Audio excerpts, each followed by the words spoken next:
Okay, so a very good evening to all of you. My name is Dr. Ramna Walia. I'm an assistant professor at the School of Modern Media in UPES. And I would like to welcome you all to day 2 of our 3-day webinar on the art of social media. In today's webinar, we are looking at the beginner's toolkit for social media. We look at a variety of content on social media, the very specifics of social media platforms and what they offer, and if there's a formula to crack social media. So we're joined today by Dr. Sanjeev Singh. He is at the School of Modern Media.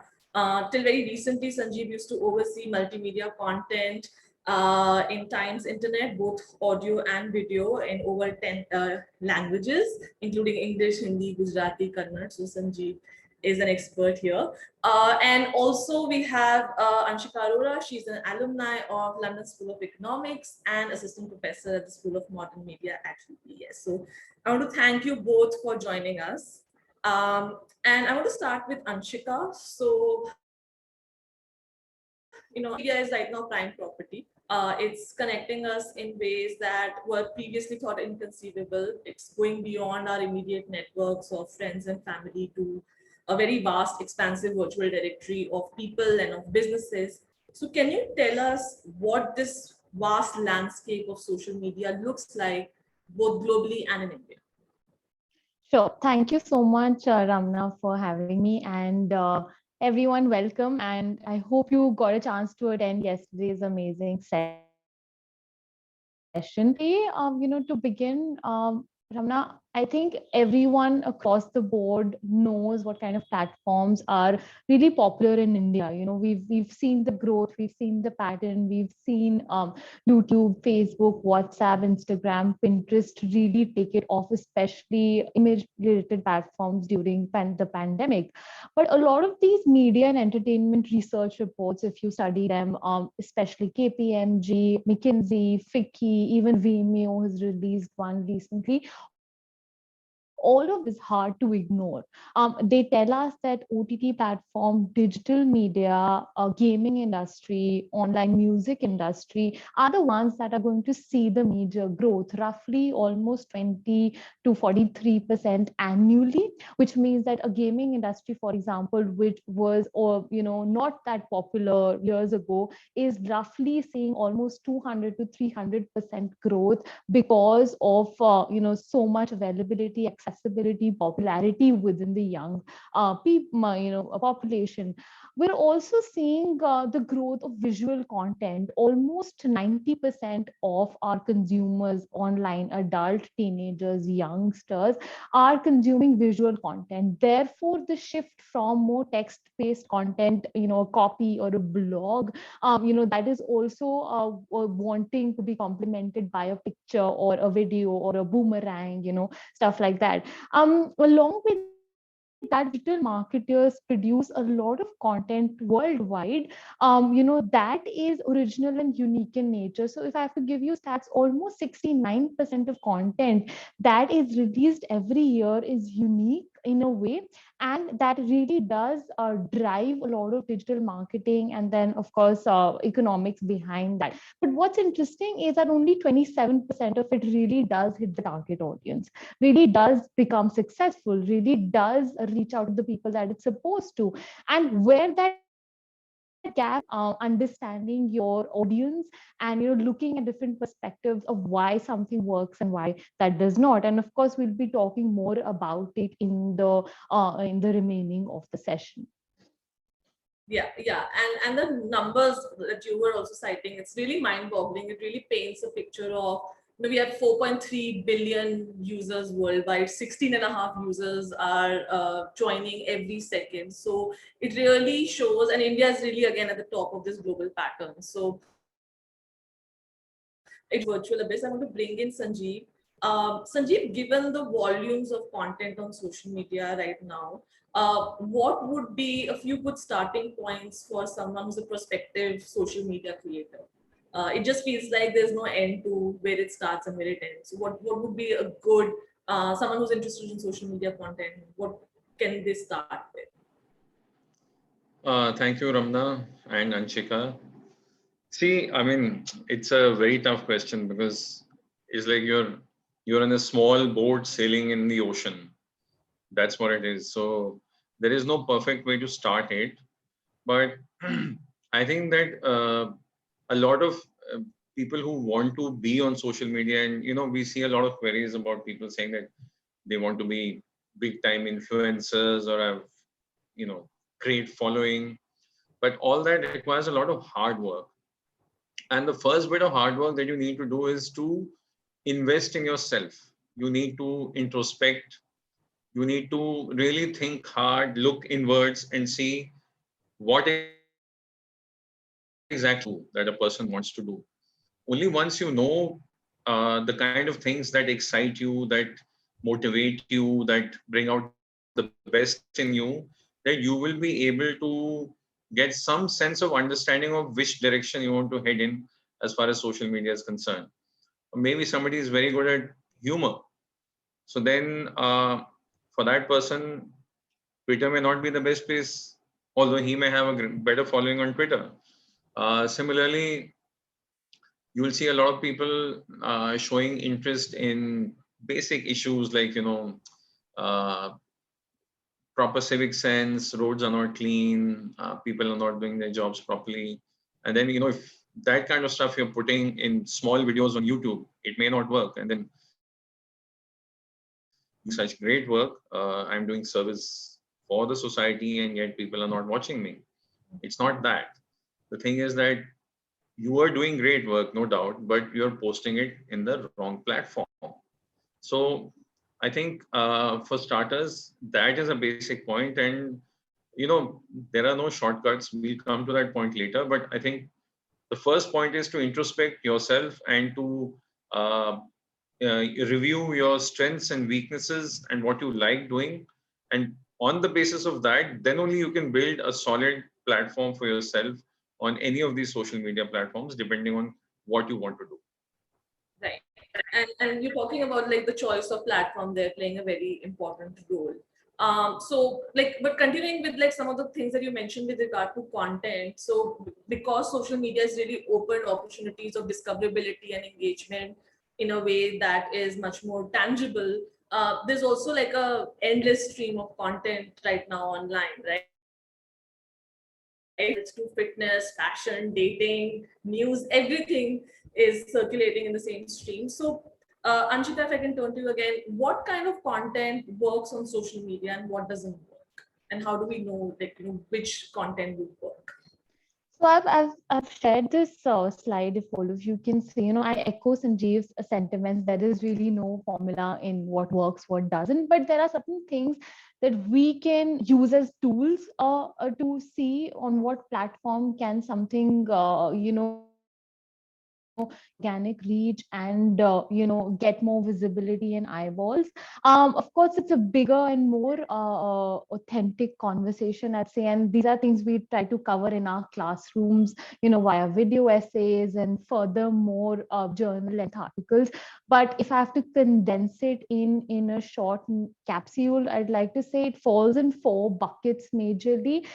What kind of images work, what kind of videos work, how does text look like that is popular or should reach more people, and that is doing viral. So with images, we know that at this point most of our platforms, if I say look at top 7, I think 3 or 4 mostly are image based, primarily image based content platforms, and I have a photo of that later as well. But primarily images are digestible content. They engage people, they endear your brand to people, it becomes more visible, and it also sort of helps people not skip over your content and remember the message and really retain it for long. Images, what works, I'd say a couple of things. If you have stellar pictures, that really works, and you don't have to be a great photographer for that. Platforms like Pexels and even Unsplash, where you get really cool, great HD images by photographers. Of course, don't forget to credit them, but you can really use them in order to really make your text or your point more visible. Also, faces, using images with faces, human faces, actually does get 80% more visibility. Why? Because that human human transaction that we're having on social media, right? And third is, with copy. So if you have a lot of text in your post, or even in the image, that doesn't do very well. Even Facebook, in fact, for ad purposes, pushes content that has less text. So if you follow, I'd like to say 7x7 rule, which is basically, if you have seven, if you really have to put text, put 7 lines with not more than 7 words. And that can actually sometimes be a lot, but I'd leave you, with that in the maximum range. With bunch of, sort of videos that are going viral, or video stories, live videos, we have IGTV videos, we have all sorts of videos. And 85% of your youngster audience, or young people that you're trying to reach, especially brands, they will realize that video content is something that people are consuming the most. And these videos, really tell stories, and that's what brands are trying to focus on right now. And that also, as I said, is pushed by algorithms.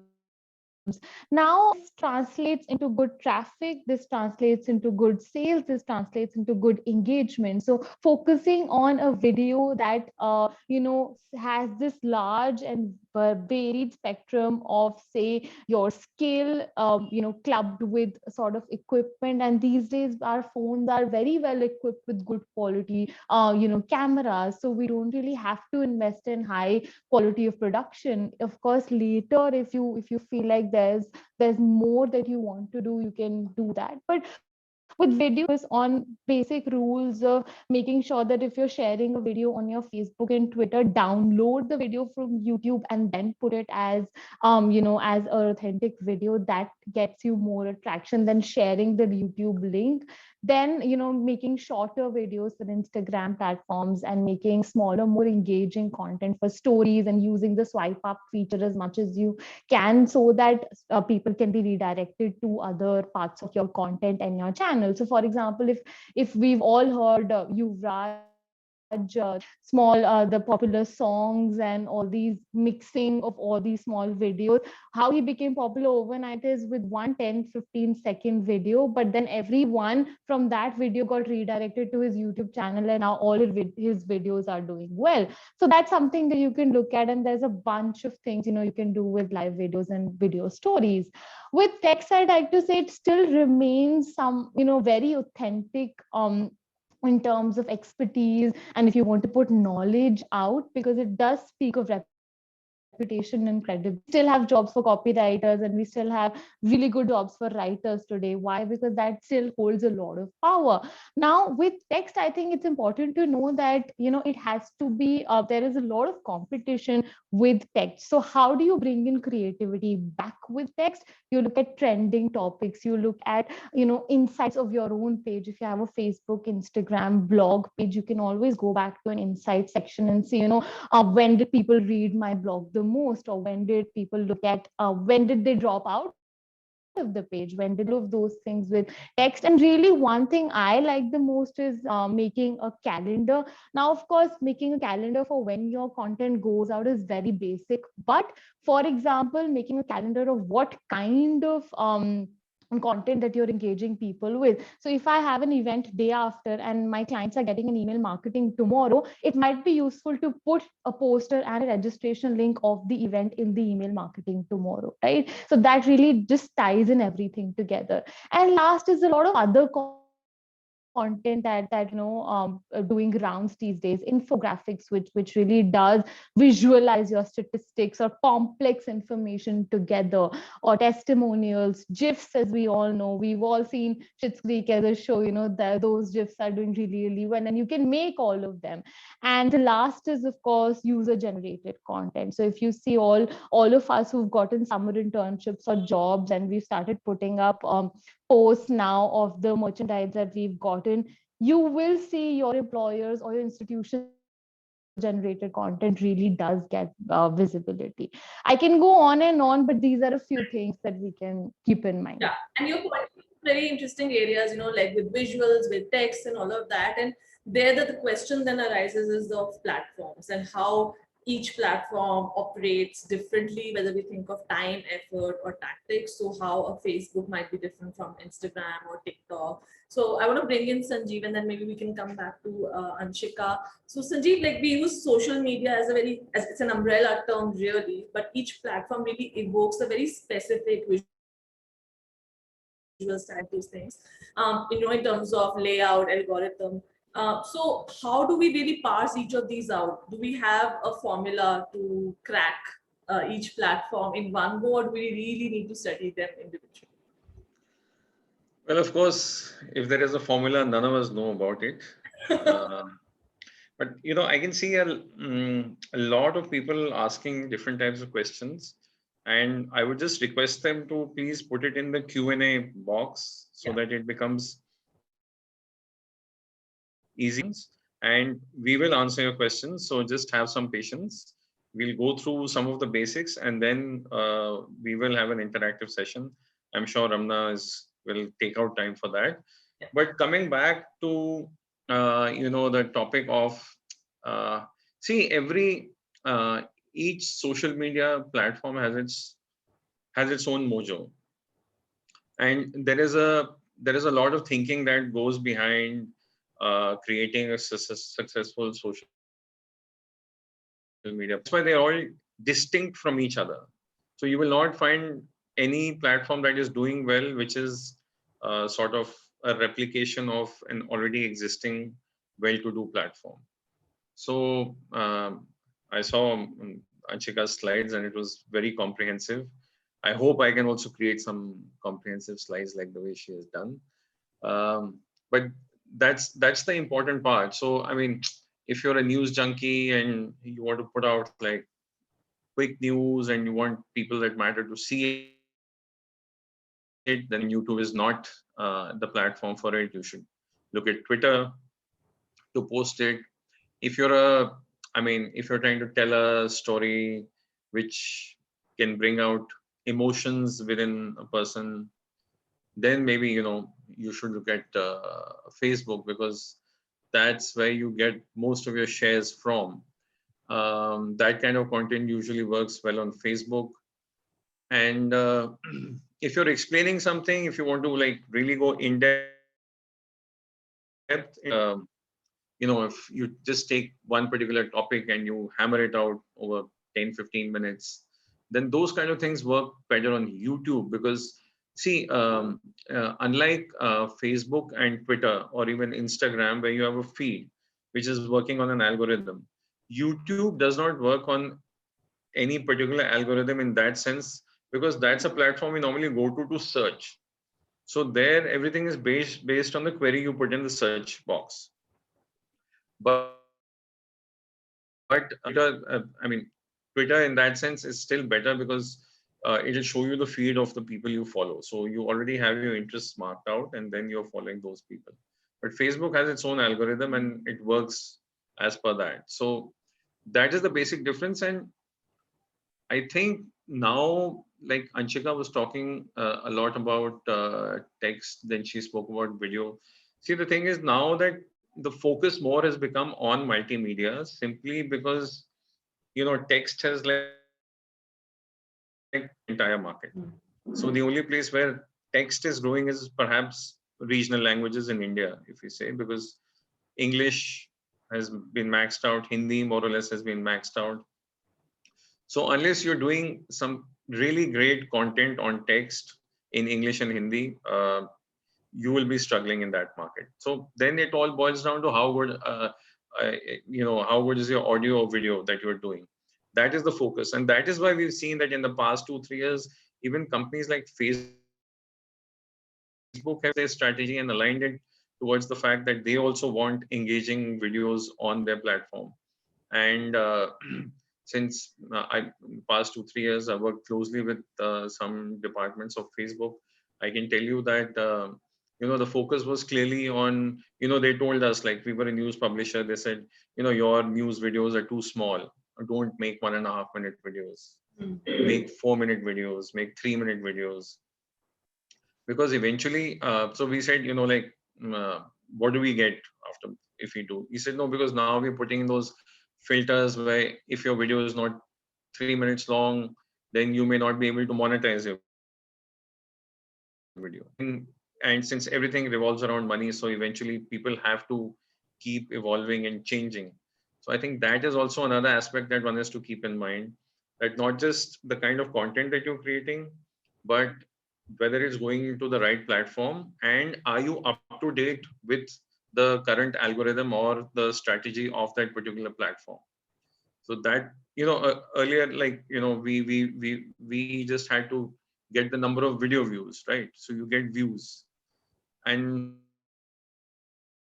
your whole thing has changed. It's like, we don't, I mean, fine, you're getting the views, great, but where is the money? These videos have to be monetized.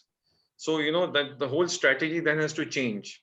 You have to change your entire outlook. So therefore, uh, you not just need to know what you're good at creating, you need to create good content, you need to have the right platform where to post it, and you need to be totally in sync with the company and its outlook. Otherwise, chances of you not doing well are very high. Right. To also comment on the importance of different platforms, like Sanjeev was talking about, the importance of monetization, and each platform is its own beast, right? So Yeah. speak about I that. think when we're starting anything or we want to engage with people on any platform, I like to use the PAP formula that I call it, which is looking at a platform, looking at the audience, and looking at the purpose, and looking at all of this together. And it's very easy to do that test. So for doing something as simple as a social media demographic test, if I'm looking at female audience, mostly image oriented, content that I have, I might want to go and use Pinterest. If I'm looking at more tech savvy young audience who are going to be looking at topical, trendy, timely content, then Twitter is a good idea. If I am looking at, building brand loyalty, and my purpose is to look at business content, B2B, and more or less B2C as well, and hiring, getting jobs. And so that's a patch test sort of a thing that we can do with social media demographic test. Then something I like to do with the audience is combining platform purpose and audience, and really asking questions like, is my fan base or is my customer base present here?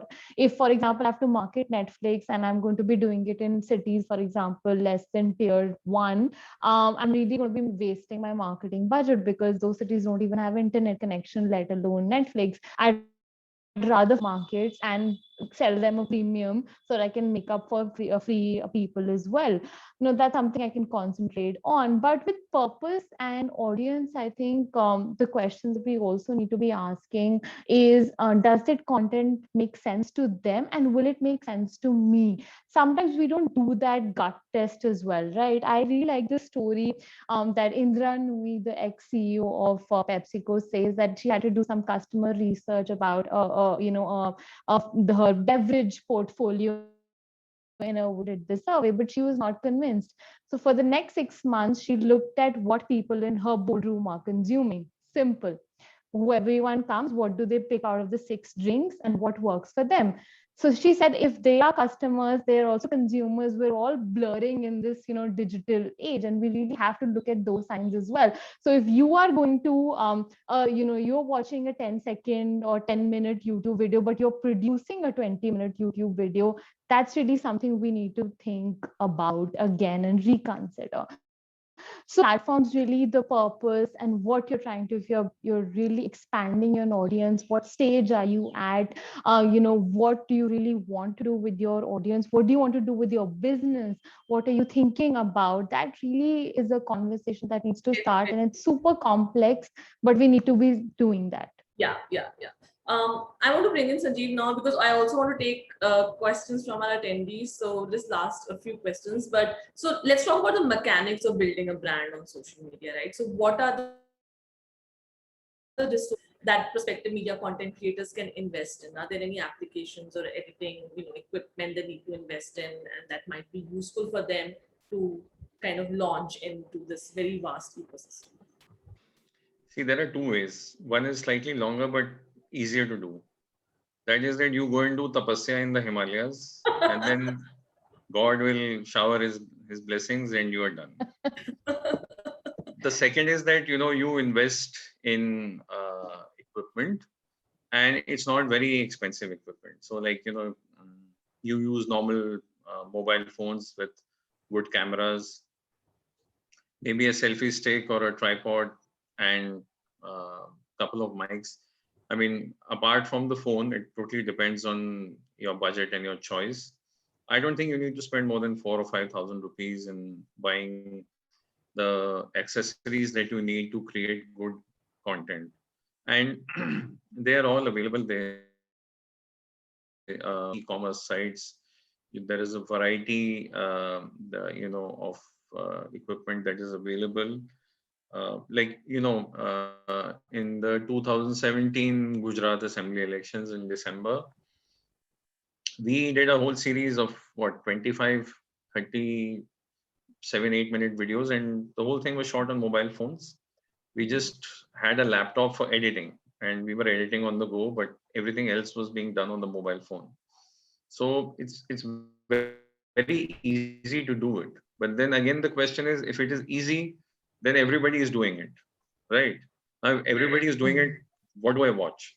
You literally have 3 seconds, 3 to 6 seconds to bring in a viewer on a video content. Otherwise, the viewer is gone because he's spoiled for choice. Right. So, like a lot of stuff we did, like I'll give an example.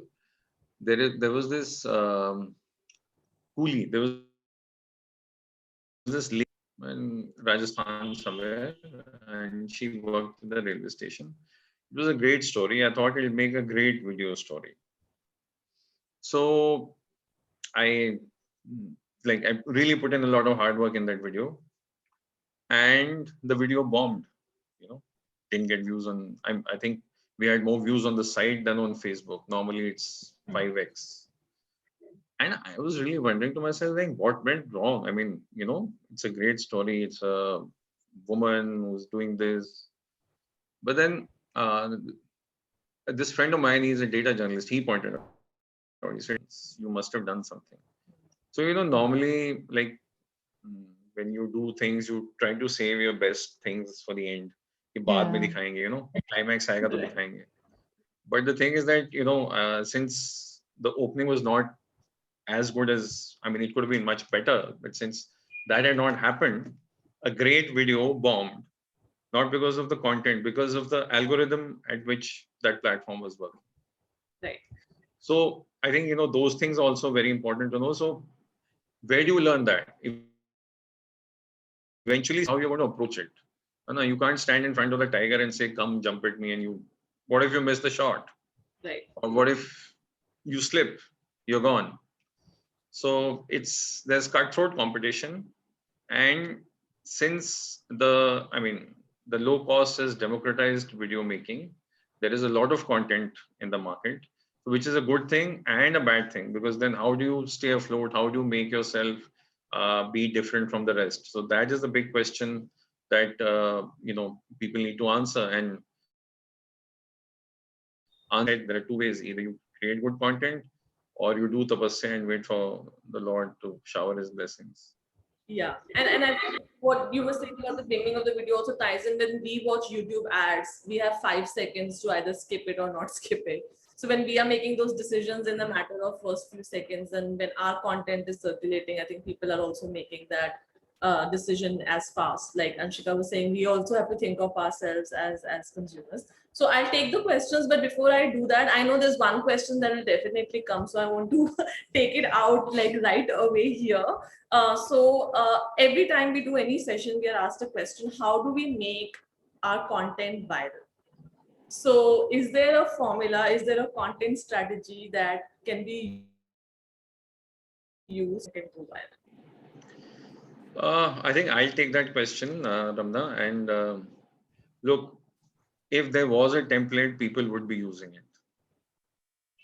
And then again, it comes back to the same thing. If there was a template and everybody is using it, then how can everybody how can everybody's content be great?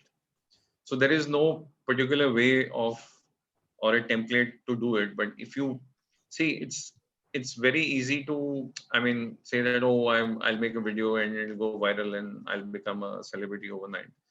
But trust me, 99% of the people who make it big in this are really, they struggle in the beginning to create stuff, and then it's all about experimenting.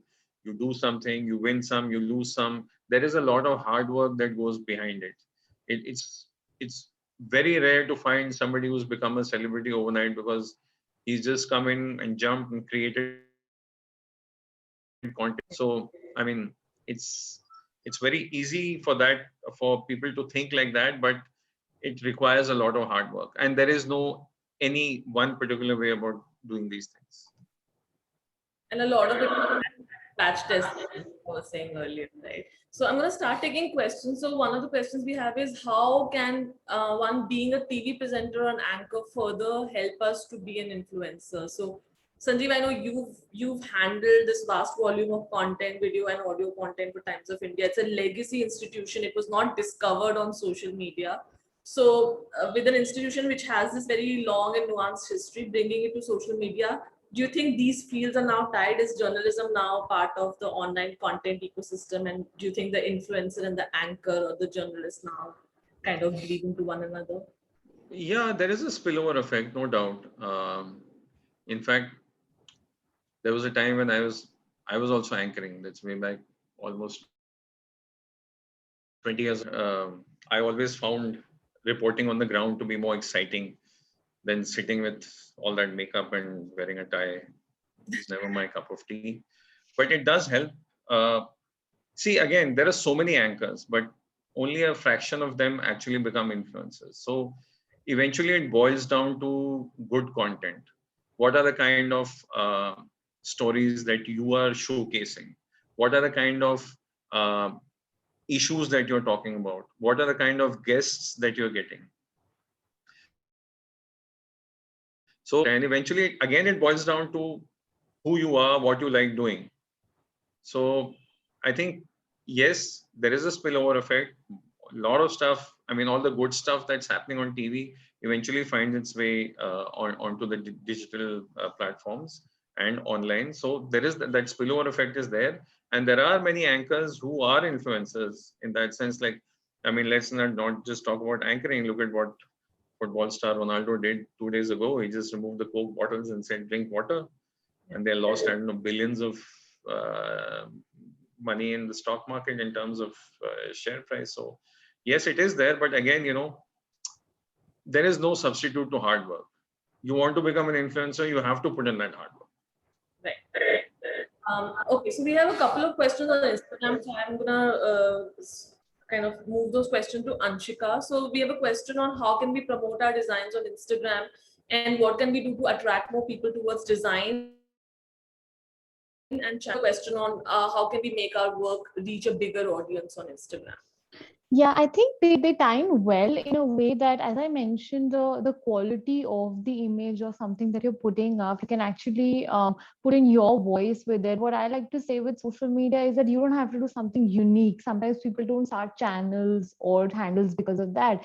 You could be doing anything but uniquely. You can start making makeup videos, but what are you adding to the already saturated market of makeup videos? But with Instagram in particular, you have tools like Canva, you have Jiffy.com, you have other tools wherein you can really sort of for free and sometimes at minimal cost make content, make videos, make images, make GIFs, make elements that really do reach out to the audience that you're trying to reach out. And in a way that your aesthetic and your design and your authenticity does step in, and that can really make you step apart. Answering the second question with regards to how bigger organic process until unless you decide to go into paid subscriber strategy. But as long as you're consistent and you're putting good content, that really is what a lot of these famous influencers really use as the tool of consistency and good content, as something that takes you forward in the long run. Yeah.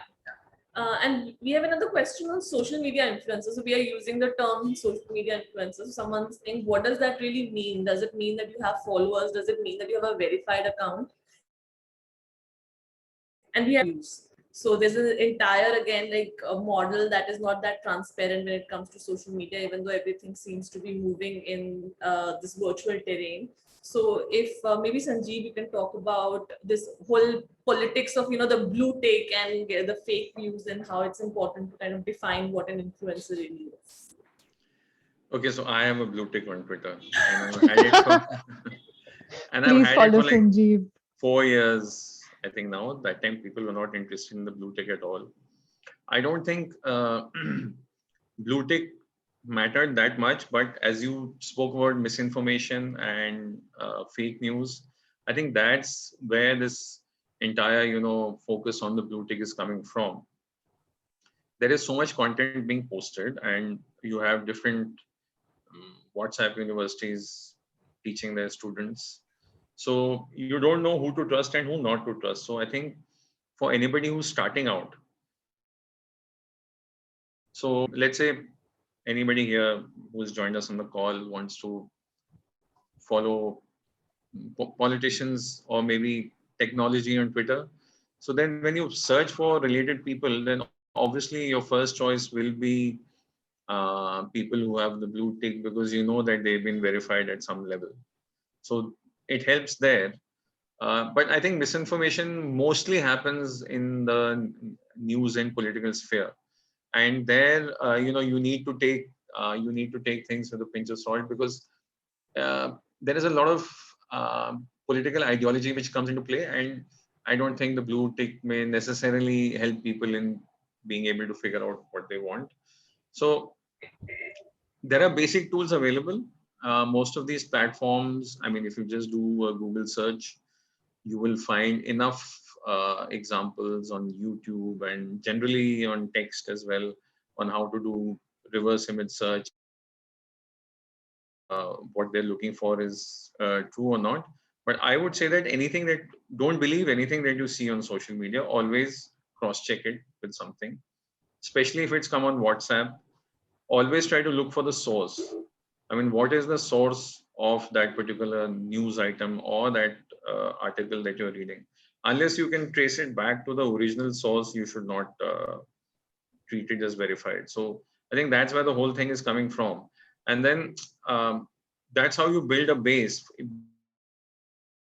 Be it any following the right people, posting the right content, choosing the right platform to post it, and do it regularly. So unless you have consistency, you will never be able to succeed. So that, I think that's the basic toolkit that people should have. And then eventually, if your content is good or if it is consistent, people will come back and they'll say, "Oh, I think this person is doing a great job. Let me go and see what next do they have." That's how you build, your social media standing, and that's the toolkit that normally people should follow. Right. Um, Great. So we also have questions. I think we have a couple of questions on monetization part. Yeah. So how does one make money via social media by giving services? Harshit Gulati has that question. Someone's asking how to really use advertisements. So maybe Anshika, if I can you in here. So we've talked about like the branding tools, the kind of resources we can use, how to kind of choose the platform and do the patch test like you said. So what are the monetization strategies? Do they also vary based on the platform that we're choosing? Yeah, I think it's the monetization game, I'd like to say, comes into the picture once you have, say, a certain regular stable a fan base, or I'd like to say whatever customer base.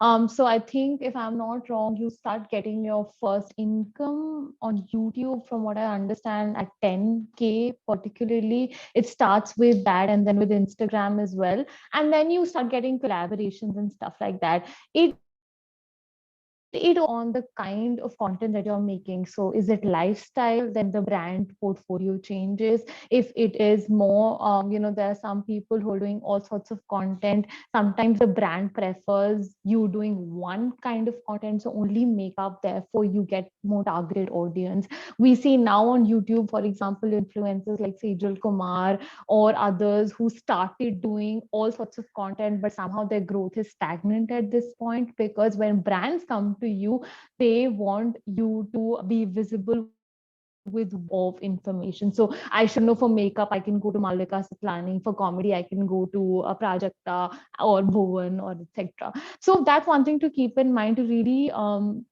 get noticed for monetization. Even people with 500, 700K at this point sometimes don't get brands. But also, looking at what kinds of brands are you associating with. Now, for example, with the Mama Earth strategy, almost every influencer is using Mama Earth to promote. But now it's getting backlash from the audience that, you and putting your 10-second, put your Mama Earth hair oil, pitch in the video. And that's really not being accepted by people, or the Airtel girl that comes and says, Rahul and Simran's wali jo ad hai. They don't work very well. They backfire. So this irritation game or strategy people think works does not sometimes work. So I think with monetization, a combination of looking at redirecting your links or redirecting your people to either your other platforms like Instagram, something that they can associate. If they don't like you talking, at least they might like your pictures, or they might like to read your blog. So these are a few things that really can get money or can inspire you to brand back, which means that if you like a brand, you can go back to them for strategies and insights on how you should be building your brand. And we have a number of questions from people asking whether they should make social media their full time.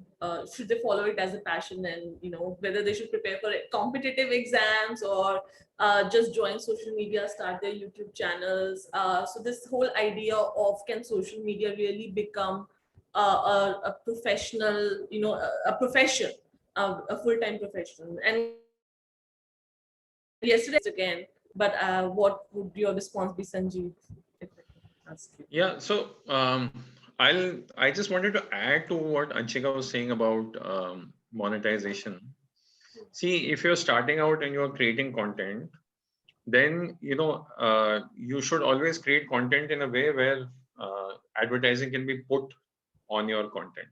So you leave that space empty, like and then what they do is that after, in case your content, sometimes they will play an ad. So you should make your content in such a way that it has a little bit of breather where they can put in the ad to play. Otherwise, if it's like very tightly knit, then it becomes very tough to play the ad. And then, as Anshika was saying, it's not as if you can just open an account and you put out a video and you can monetize it.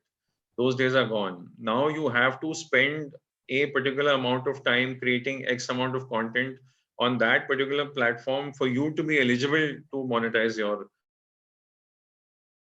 I think that ties in with what we were saying earlier, that there is no substitute to hard work. You have to be consistent and you have to keep on creating that kind of content for you to be eligible to have your content monetized. Now, whether you should make social media a full-time job or not, I think that is the question. See, for somebody who's just starting out, I don't think it's a great idea if you're going to rely solely on social media to pay your bills. It doesn't work like that. Only if it's your passion, then you find yourself a stable job and you continue doing this. Because become an overnight social media star, it takes time. So unless, and it also gives you the time to see whether you are actually making any kind of like progress in your social media accounts, whether your number of followers are going up or the content you're creating is going up. So those things need to be taken care of when that is happening. So in that case, you just can't rely full time on this. After a certain stage, when organic level and you're making enough money to make your ends meet, maybe then. But if you're just starting out, I do not think it's a great option. You may end up spending all your savings in trying to become that star. Yeah, and as we sorry, yeah, as we were saying earlier, that there's so much content, but there are these handful of influencers who come up in every discussion, which goes on to show that even though there's so much content out there, the content that really stands out and does well, there's still it's lower in number compared Sorry, Anshika, go ahead. Yeah, I was just adding. I with this question, I like to follow Kenny Sebastian, who's the comedian. His theory he said it in a podcast recently that when, and that's a big question. Even young comedians are asked.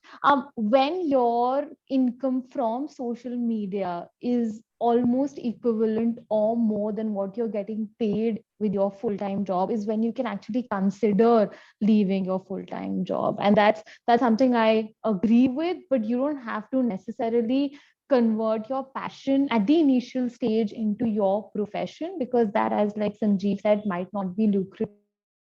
Increase stress to get ROI from that. But the fact that it was your hobby and you started on the side was that you liked it. So you don't want to blur those boundaries and eventually lose interest to get money out of it.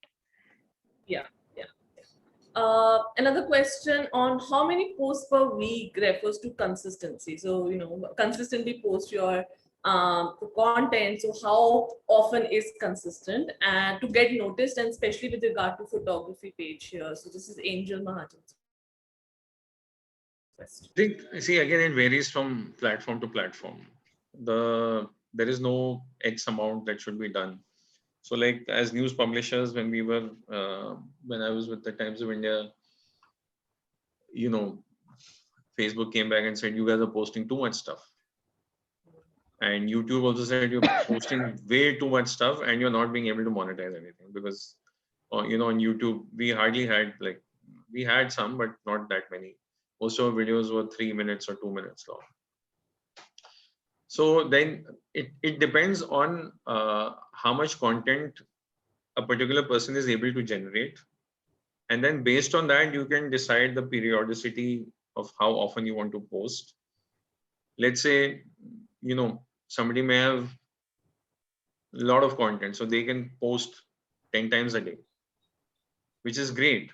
But how many people who are starting out on their own will be able to post those posts engaging enough? Similarly, I mean, if it relates to photography, what a person can do is that maybe you do like a campaign sort of on a weekly campaign, and then you categorize your photographs in that way, and you do a weekly thing.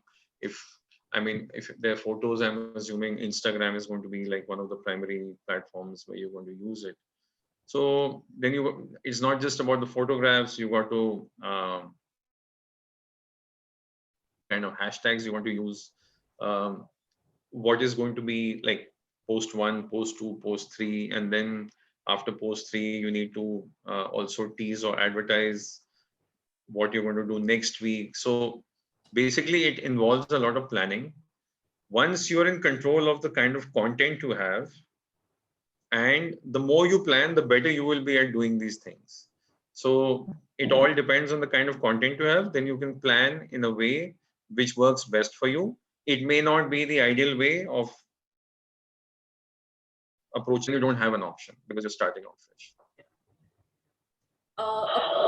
Garg is asking, is it necessary for those interested in mass communication to be active on social media, and how to be on social media without being fake? I really want to take that up because what's the name of the student? Okay, I'm Exhibit A to tell you that I am not on most social media platforms. So no, but your personal interest and what you really want to do with it. I like to think that I get information and probably gratification in other offline mechanisms like reading, etc. But if you are someone who really likes online medium, maybe regulation, self-disciplining is a good idea as opposed to not entirely being there. However, if you see yourself making this a career, at some point you want to be aware of what's happening on these platforms, so you need to be reading news and engaging yourself. It's really about if you want to be involved with it personally at a personal level or at a professional level. Yeah, and I think I just want to add to Anshika's thing that how do you avoid being fake? Put your own photo. Don't be anonymous. Chahat Goyal is asking, how can one earn money using social media? And we have questions on how to start business on social media. So not just becoming an influencer and putting content, but actually establishing one's business on social media. See, I think for a business, first you need to have a viable business plan. You know, you can't thinking, hey, I want to be in social media, so let me start a business, which I will run. So unless you have a viable business plan which you're running, I mean, if you're creating a content or if you're creating anything, it needs to have buyers. You need to have enough people who are going to consume that content. Only then your business will work. And once you're able to do that, then you can make the profit or increase your business by using social media. But if you think that you are going to rely on create or help your business, then it's not going to work. Unless you have a proper business plan and you have planned the next 5 years or whatever when your return of investment is going to come in. So social media can only amplify what you have. It cannot help you, run a successful business in that sense. Yeah, and if you think, if I can just quickly add, if you think that your business could have done well offline without the support of online, and you have, for example, the ability to produce content, then it is possible to transition into a profit-making mechanism online. But if you only think online is the primary source of getting profit and visibility for the business and offline, if it was a situation to take it that way and there wouldn't be any voice, then that's a tricky situation to be in. Yeah.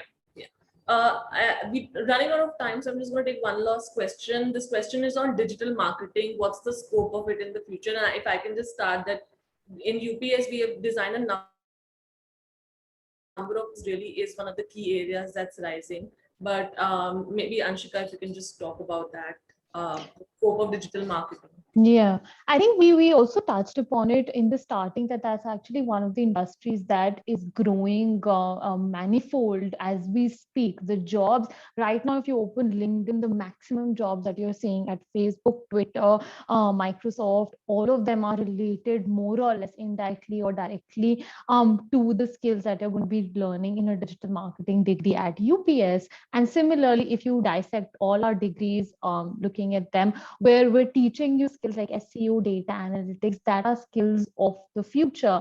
And I think that really marries in well with the kind of jobs that these big MNCs or even the startups that you wish to be part of are offering today. So, as we're also meeting students on an everyday basis who wish to study at UPS, all of them come with the recognition and understanding that this is an industry that is, only internet and computer is not going anywhere. I can see a lot of questions, but I would love to answer them, but I don't think we have enough time. But I just like to add one thing, that anybody who's starting out here in social media, if you are interested in making a career out of social media, then you should definitely look at the courses being offered by UPES. It's not just about teaching theory, as Anshika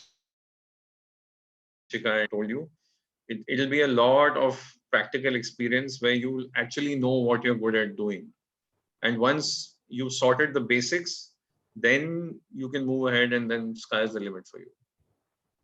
Yeah, and also, yeah, go ahead. Sorry. I was just going to say that, as Sanjeev said, we have so many questions and, we'd love to answer them all. I've also posted our social media handles. We'll soon be going live with all, Sanjeev and Ramna and all the other people who are going to be coming and teaching us. So we can definitely take this conversation forward on those social media handles.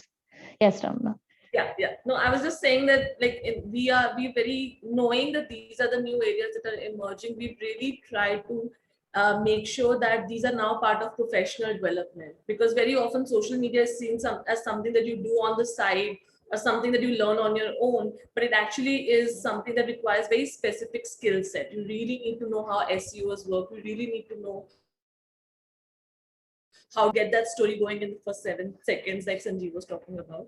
So for that purpose, the courses are designed in a very specific way, keeping in mind that this is where the future is. And even if you don't want to become an influencer, you might join a media organization and they would have a very strong digital arm. That's how things are working nowadays. So unfortunately, we have to stop right here. I want to thank Dr. Sanjeev Singh and Anshika Arora for joining us.